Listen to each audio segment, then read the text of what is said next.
Greetings, humanoids of the internets! My name is Bob. This is episode 127. Did I get that right? Guess I got that right. Episode 127 of Journey into Space!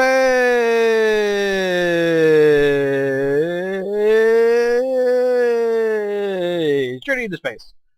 Now I've decided to, for this guy, go ahead and detach him and send him off a little bit distance away, and just put a dedicated refueling module on the asteroid. However, last time I did that, for whatever reason, all this broke away. The capsule broke away from everything, and it was going to be lost in space. I just it wasn't even attached to this thing. It was just this was in one piece. This was in one piece, and separated from the base by itself.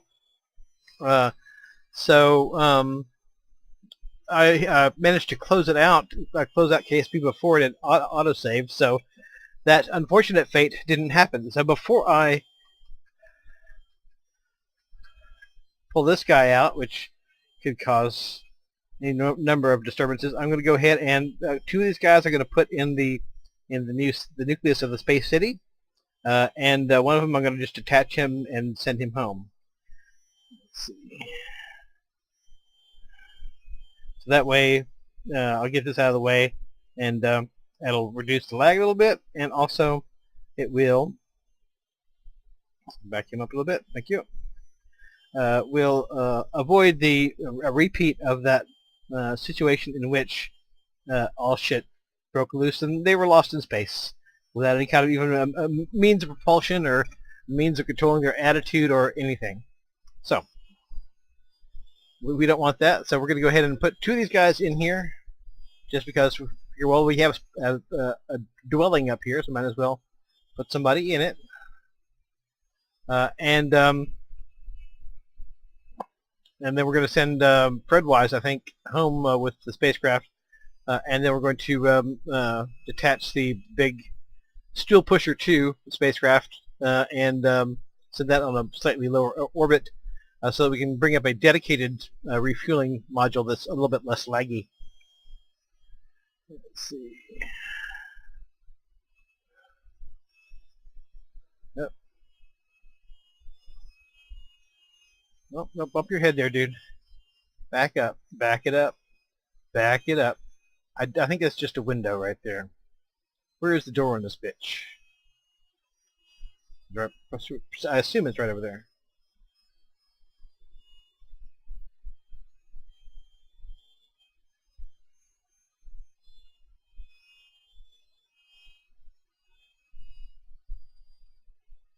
And I assume that it actually works, because I actually have not tested this module to speak of at all. So I mean, it could have, even just entering into it may have unforeseen consequences. I assume that the guy certainly made a very attractive part, and I assume that he made it in such a way as it wouldn't cause my game to crash or anything. So we shall. And actually, the AIES KSP has been needing something like that for a very long time. Would have been more would have been more realistic if they had made it bigger, but they may have limitations on the kind of part sizes they can do, and may have had more of that at the time that the part was made.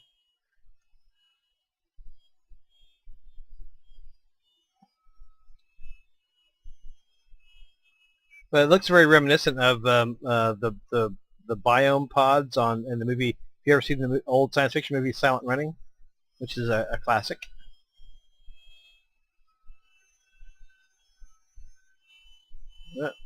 Come on, stop freaking out, please. Am I stuck in the middle of the asteroid? Yes, I am.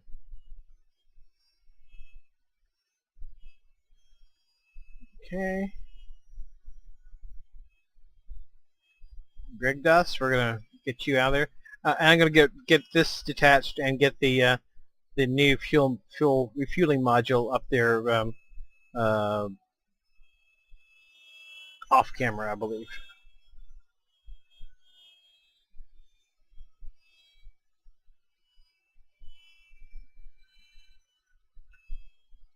Let's see, the door here is over there. Okay.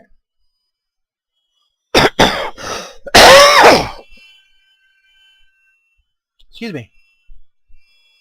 When we had that accident where all this came tumbling off, I tried to get the guys to EVA out and go into the hab, but everything was actually moving so quickly away from the asteroid that I would have gotten at most one of them back here by the time it was just too far away. I mean, it was flying away from the asteroid at a significant speed.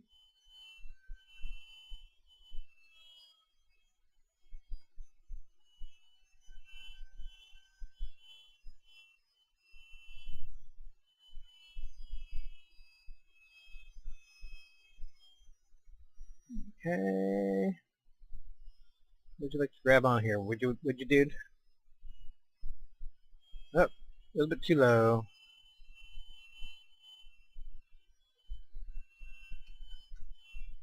Yeah, we're right in the middle of the center of mass again.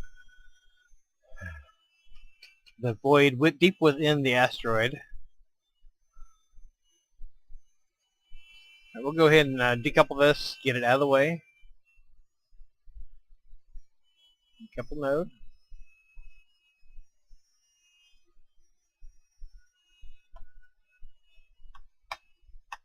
I hate that these menus don't actually go away very quickly. They don't actually go away very quickly, is what I'm meaning to say. And sometimes they don't come up when you want them. Activate engine.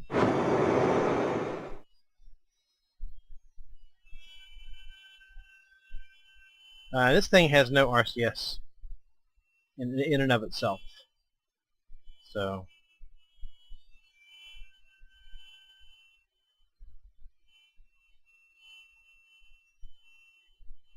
you have to give it a little puff to get it going away.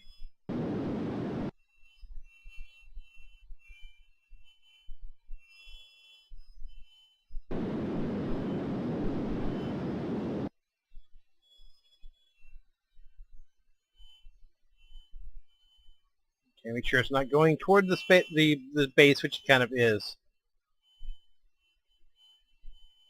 Yep, it kind of is.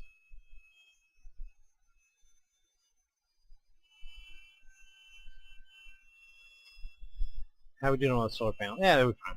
We're fine. Okay, well, I will get these guys, this guy, into a bit of a lower orbit just for the time being, and I will get this out and put it in a lower orbit, and then I will off camera I will load up the refueler, which will have Kethane capacity. The refueler module for the asteroid base, and then I'm doing all that off camera. But on camera, what we're going to do is try to either test. It's been a while since I've taken a look at the spaceplane that I had made that had more of a multi-person capacity that wasn't the Ulysses. So I'm going to take a look at that, and if necessary, design a new spaceplane totally catered to which way is up here? Nope, not that. Totally catered to the idea of taking space tourists, still kind of doing the space tourist thing, taking space tourists up to the asteroid base. Because however difficult it is to get up here, it's at least a shorter trip than going, in theory at least, going to Minmus. So it's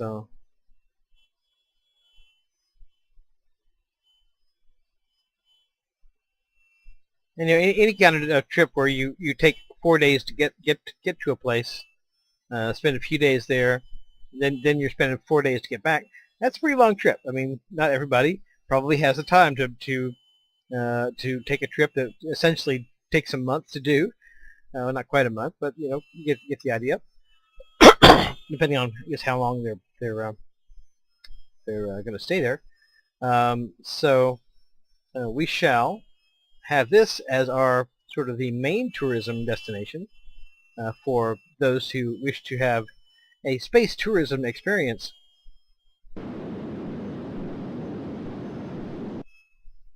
I guess I'm going into a higher orbit, but whatever. I just need to get away from this thing right now. Yeah, so that people who want to have the space tourism experience, but do not want to spend 2/3 of a month going to and from Minmus, can come up here, pop up here for a week, and enjoy the views of beautiful Kerbin below, and have their 0G experience and go back home in some sort of reasonable time frame. Yeah.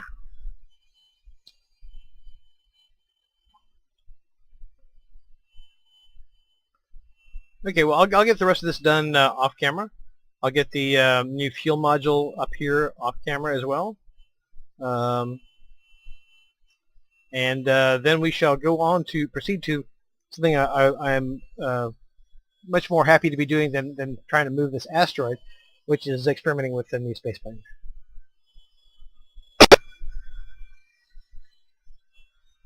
Okay, after a variety of misadventures, including seeing the asteroid itself unexpectedly flip in space, aside from all that, I have the refueler station in place now. We can start working on the spaceplane. Yes, I put green lights on the bottom of this one because I thought it would look cool. I think it does. I can probably have different modules with different kind of colored lights. Be one over here with a red colored light. Yeah. Oh, another thing is that bringing this thing up here, I realized how much delta V it's going to take to get to this inclination of orbit. It's probably not going to take less fuel than it would take to get to Minmus to get here. You get here theoretically at least quicker, assuming that you took off at the right time and so forth.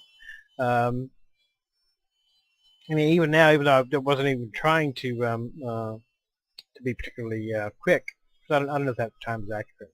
Anyway, whatever case, it's at least the same delta V to get here as it would be to get to Minmus, but it's at least in theory you could get here quicker.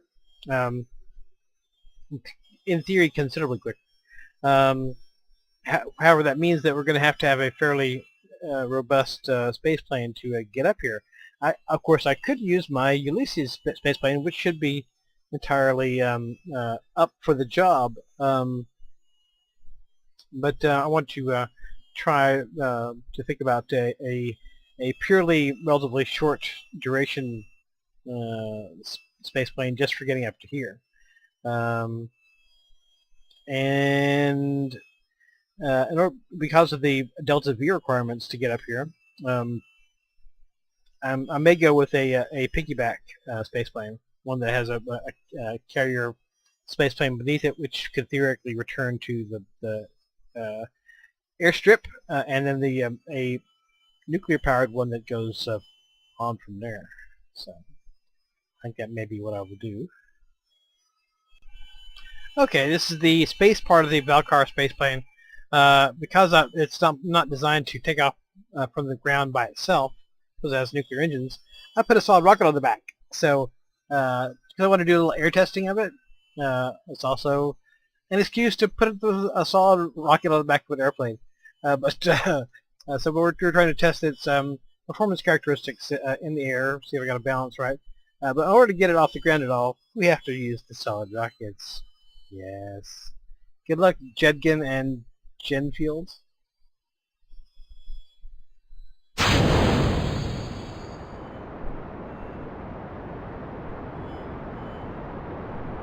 Well, that's not impressive. Something for a lot more destruction.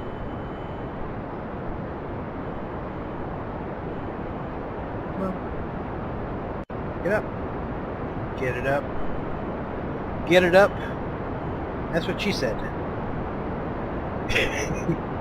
Come on, get up. Get it up.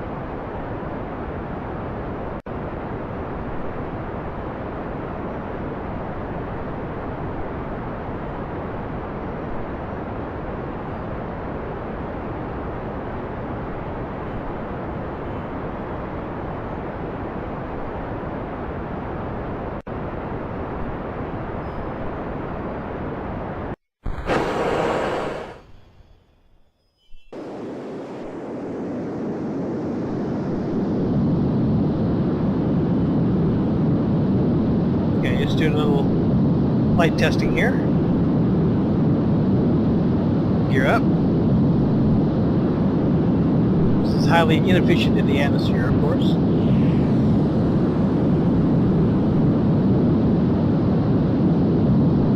That should at least give me an idea of how it handles. Of course, probably won't be full of fuel when I'm trying to handle it, trying to bring it in any case.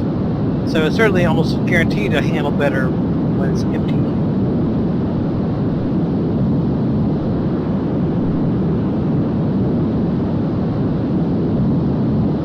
A little bit nose heavy,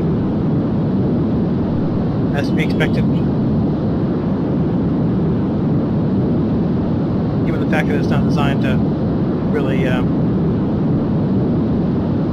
come in the atmosphere with the tanks full of fuel. How come I got one that's less than the others? Not bad.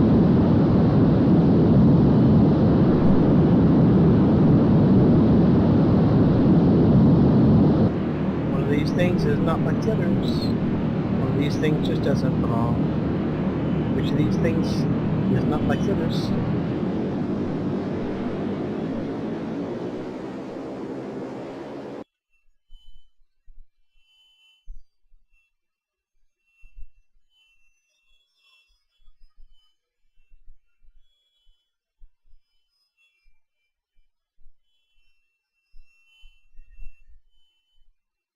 Okay, well, it landed under circumstances that it should never have had to land, would never have to land in normal practice. So that's very good. Let's put a plate underneath it. Okay, this is the Valkar 1.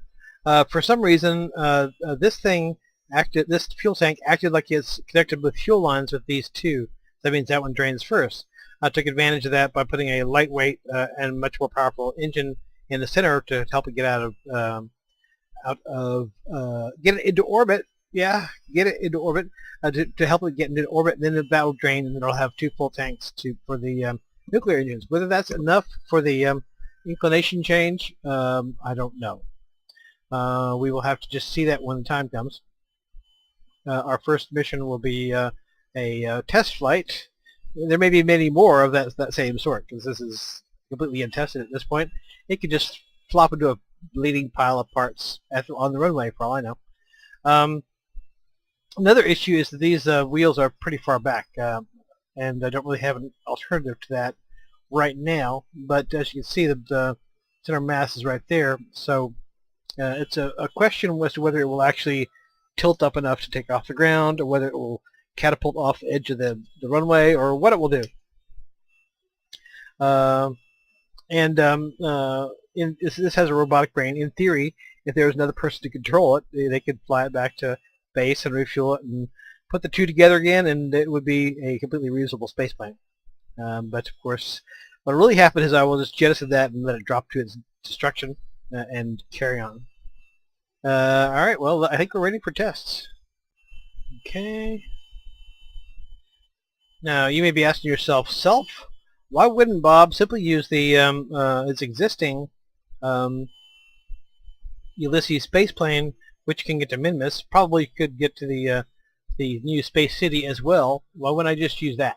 Well, I wanted to make a new spaceplane, and that thing's a laggy sumbitch. This one's a little bit simpler, and probably the lag at asteroids is going to be bad enough as it is. Okay, throttle to maximum. I'm starting it with the brakes on to give the engines a little chance to spool up.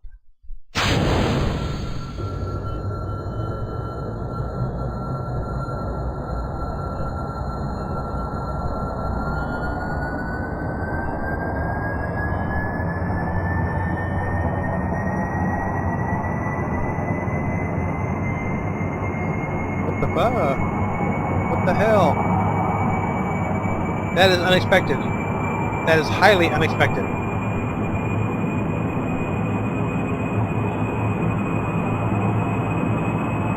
Extremely unexpected, in fact.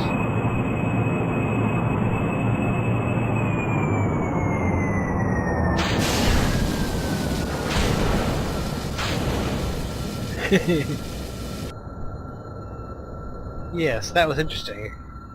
Almost worth the fail. Boom.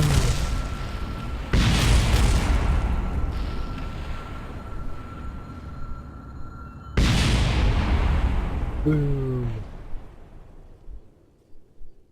Unfortunately, if there had been any passengers, then they would have died. But hopefully, we would get to the point where we would not have these little problems.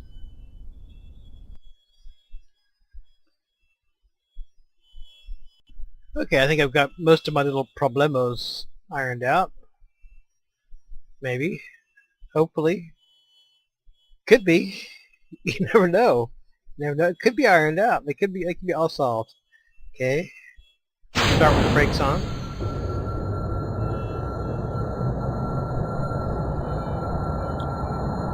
When it starts shaking apart, we'll release the brakes.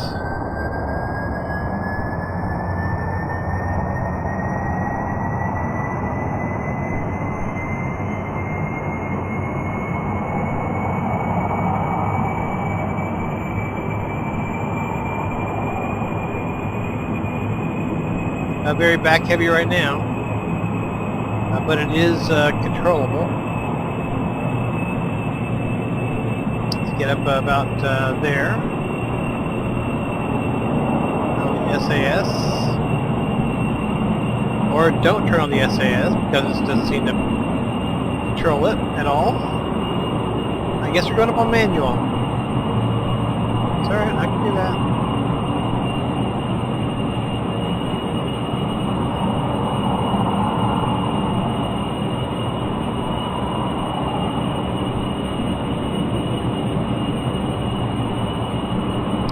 Actually, I need to increase the responsiveness of these back wings.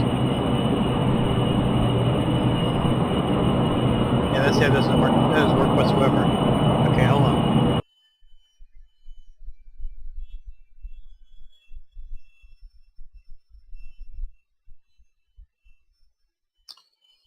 So that I can avoid having to manually fly the thing all the way up. Brakes on.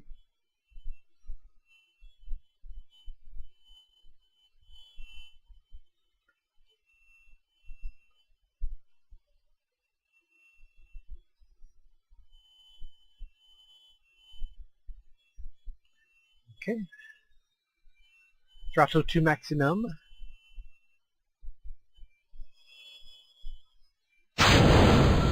Engines on.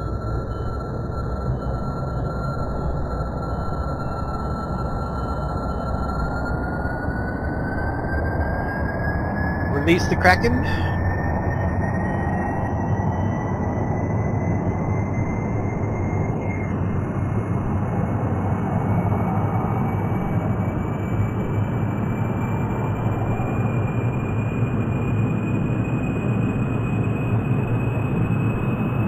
Nope, SAS still does not cause the thing to become responsive. What I'll do is I'll go and fly it manually for a little bit and see if it becomes more behaved with time. More behaved, becomes more well-behaved with time. Okay, it could have been the reason why the SAS was less than helpful was that there was not a single battery or source of power on the entire spacecraft. So I put some RTGs and some batteries on there. So hopefully that may help.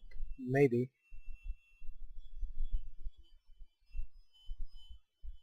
Oh.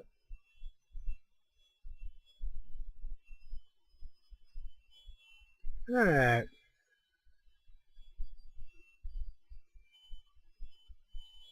Let's see what we got here.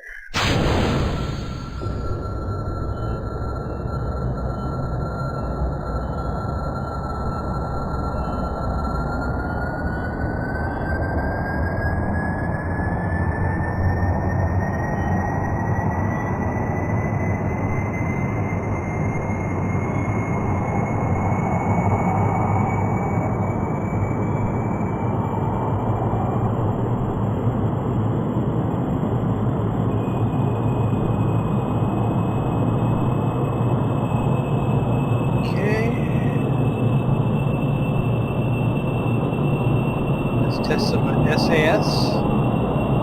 Not great, but it does work. Alright, we'll see how it goes. Okay, correction. SAS doesn't work anymore.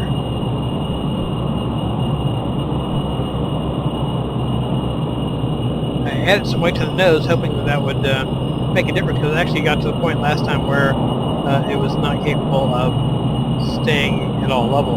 So I'll go ahead and take it up manually, see how it goes.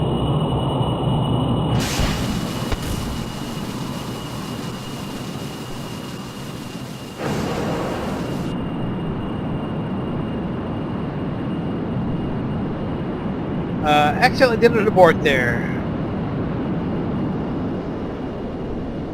Oh, well, it's important to do a little abort testing. Yes.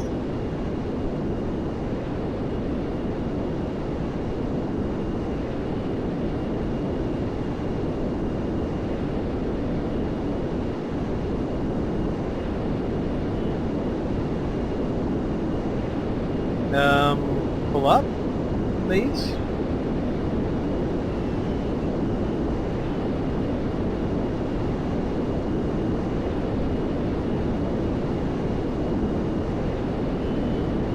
Pull up, please.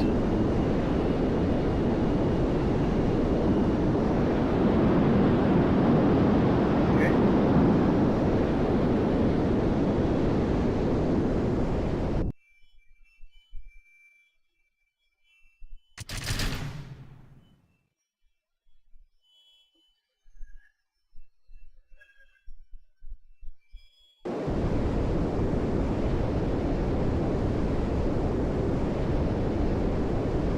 Oh, whoa, SAS is wonky on that too. What the fuck?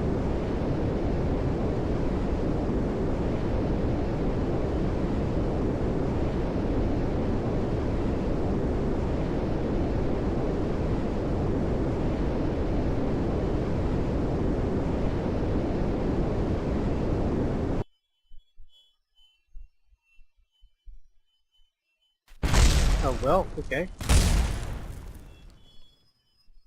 Few minor problems. Few minor small problems. Nothing really to worry about at all. Okay, except for everybody's dead. Okay. Oh well, yes, abort test. Unintended abort test. Yes. These things happen. Badunk. Badunk. Okay, I move the engine mounts further forward. Hopefully that'll help.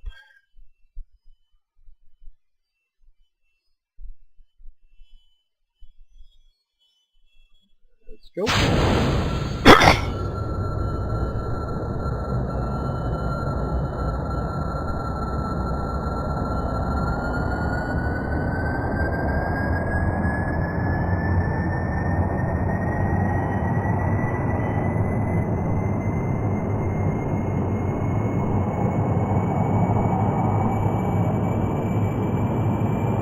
It doesn't seem like it helped a whole lot.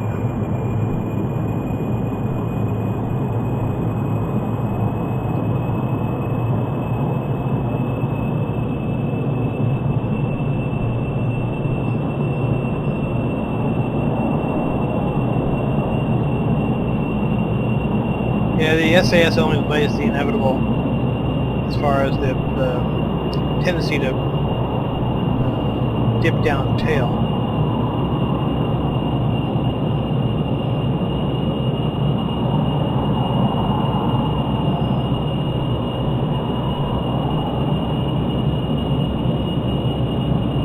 Okay, I'm going to work on it.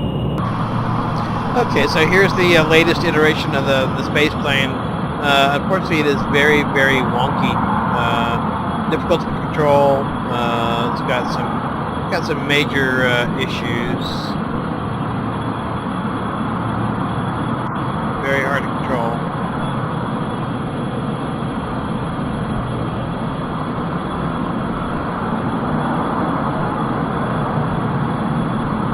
I'm about to run out of fuel too, but we'll test the decoupling.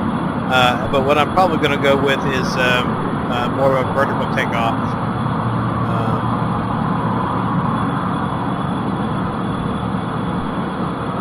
We'll test the decoupling just for grants.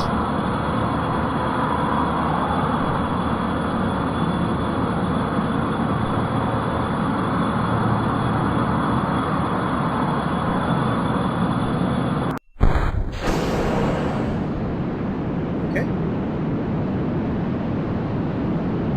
That was highly satisfactory. That part of it, anyway. Having a hard time getting the nose up. Want to get your ass nose up. Your ass down, nose up.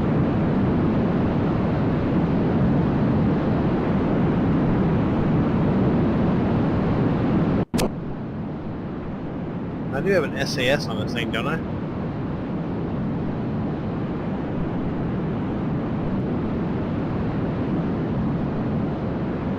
Or do I?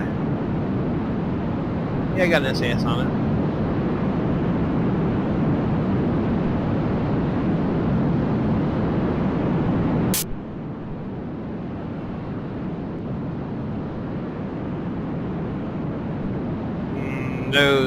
Nose issues. Not want to nose up at all. Okay, it's going to be our last attempt before we call it quits. The idea here is this tank actually has the oxidizer removed from it, so it's just a jet fuel tank, even though it's this shape. Sorry. The general idea is this thing gets up to the limits of the jet engines. This separates these parachutes deployed so that you can recover the jet engines for future use. And then the rest of the spacecraft carries on like a spacecraft, yes. From the maximum. SAS on. And this is at least, if nothing else, simpler than what I was doing before. In 3, 2, 1, jet engine start.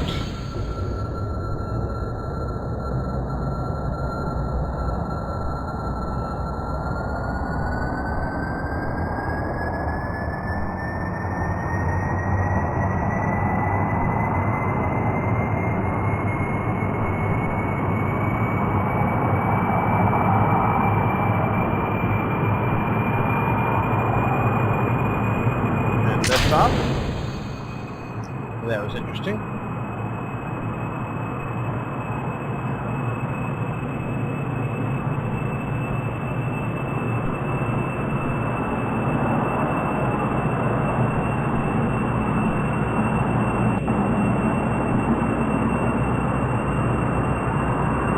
This is a bit wobbly.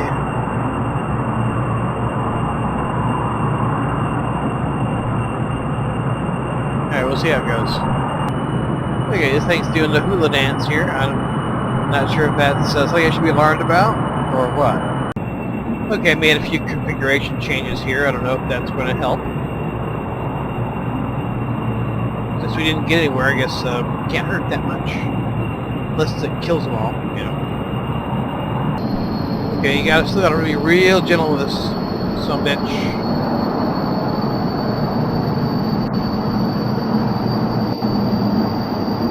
I'm about to run out of air here in a minute. I got going a little too precipitously.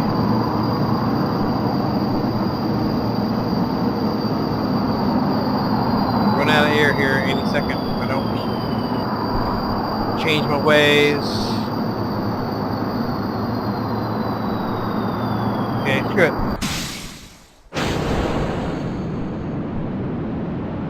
I'm gonna bring it back. Bring it on back.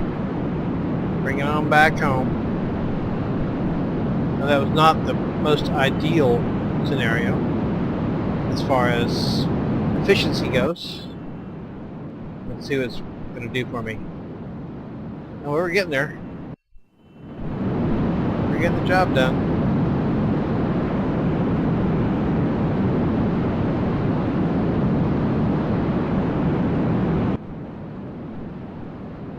Yeah. Getting it done real nice. Now one of these is just going to kick out any second now.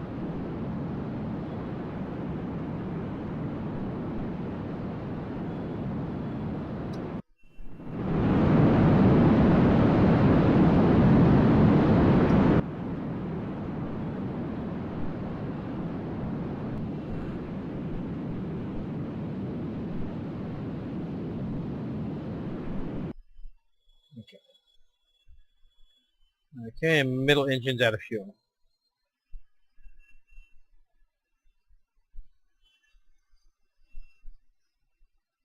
Go ahead and start humping to circularize here, because these nuclear engines are not real strong. Not real strong.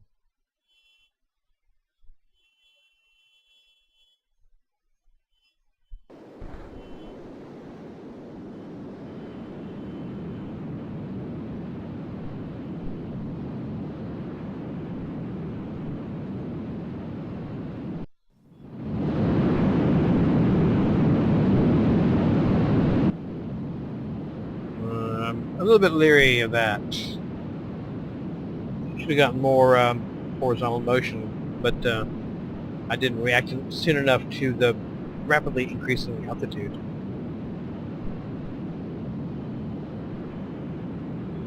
Rapidly increasing altitude.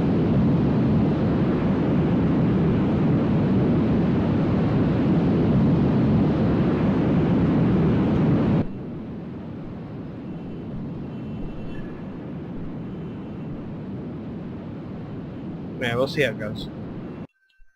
Okay, well, after a bit of a labored climb to orbit, we are... excuse me. Goddamn. We are in orbit. Pop the solar panels. Hello, Mango. Mango's at my feet. However, before we can take passengers, which we're still doing the space tourism theme a bit, before we can take passengers, we need to test whether this thing can survive re-entry. Go ahead and inflate this, just for grins. Pumpkin, what you want, baby? So the people have a little bit of leg room on their flight. Mango, I'm trying to fly a spacecraft, baby. Wow, that really expanded. Okay.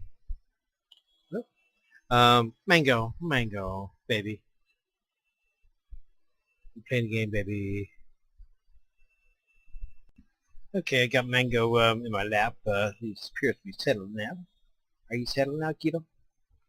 Let's see if I can get into and out of the spacecraft. Baby, Keto. I'm playing the game, babies. I'm playing the game, babies. There we go. Thank you, baby. Thank you for ceasing to interfere with my game. Okay. Let's go give the ship a quick review.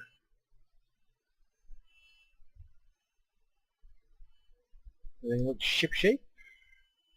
Ship-shape. I added some more fuel tanks here at the end. That's the last time you saw it. Okay, let's see if we can get back in.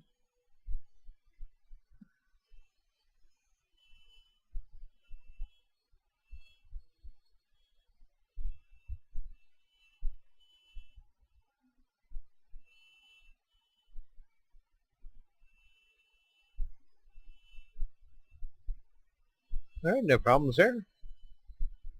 Let's go ahead and deploy the antennae.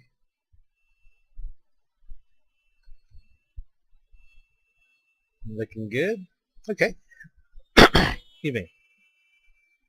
Well, next time we shall be attempting to land this, because can't really take passengers, especially how considering how rickety and unsafe this vehicle is. Can't really take passengers until we've actually proven that it can come back from space. Now, when we go to actually send passengers to the new space city, we'll actually have to launch on at least somewhat of the same inclination as the asteroid. So we may have to time compress and wait until an optimal moment arrives for that when we actually go to send passengers. But that's all for right now. And until next time, hasta la vista.